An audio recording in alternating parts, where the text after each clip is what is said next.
mungkin termasuk dokumen-dokumen pentingnya, hilang semua itu kan? Ijazah, rapor. Jadi serius. Makanya aspek lingkungan itu sebenarnya tidak hanya dilihat pasal-pasal yang terkait dengan lingkungan dalam undang-undang atau konstitusi, tapi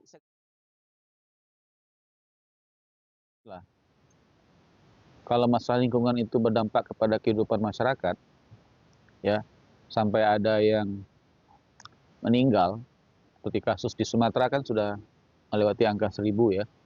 Itu baru jiwa yang hilang ya. Belum termasuk rumah yang habis, ya.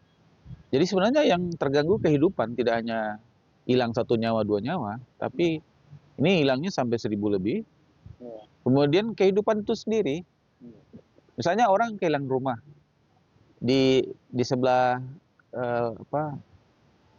lokasi keluarga besar saya di Padang itu ada perumahan yang kebetulan dibuatnya di dekat sungai itu, ya, Sungai Batangkuranji kalau di Padang itu. Itu entah kenapa dulu itu diizinkan untuk membuat rumah di tepi sungai itu.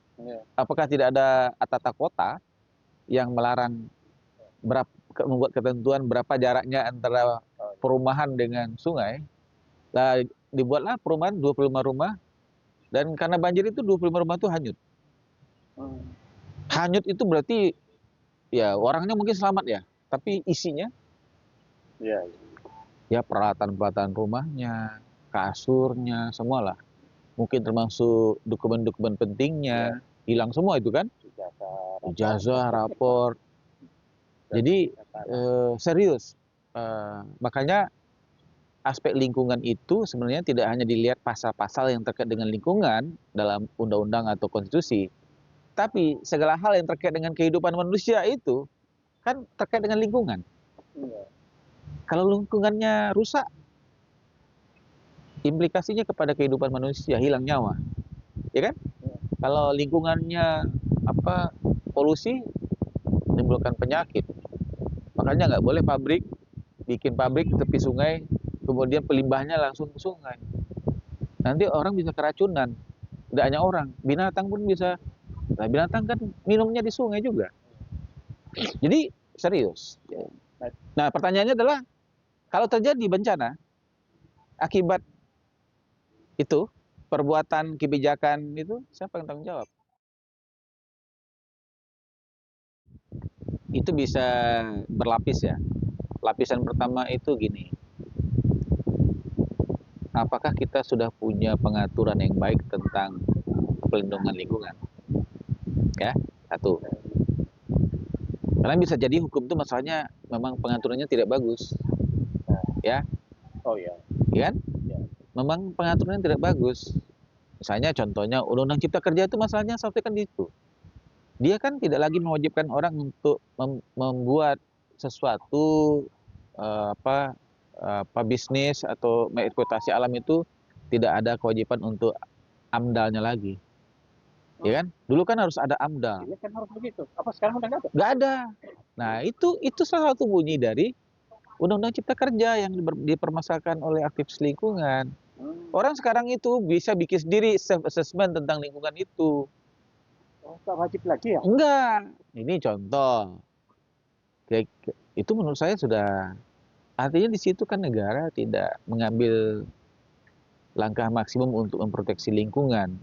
Dan ingat, kalau kita bicara lingkungan, kita bicara hak hidup warga negara yang akan terkena akibat dari bencana akibat kesalahan dalam pengelolaan lingkungan. Itu contohnya lapis pertama. Lapis kedua, bisa jadi hukumnya sudah cukup bagus, tapi yang terjadi kemudian adalah penyimpangan. Ya, mungkin ada kong-kali-kong dalam membuat kebijakan. Ini hukum dan kebijakan beda ya. Ya, dia sudah ada aturan hukumnya, tapi disimpangi karena ada sesuatu, ada fraud di situ. Ya kan? Ada suap di situ. Harusnya nggak diberi izin, malah diberi izin. Ya kan?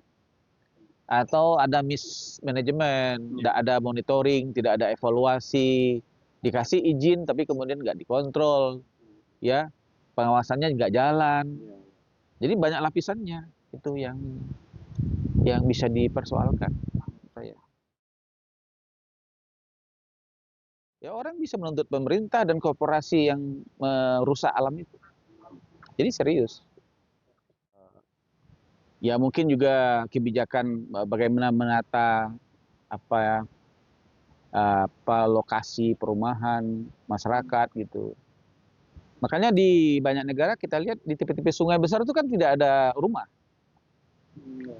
Itu dibuat kosong, dikosongin gitu.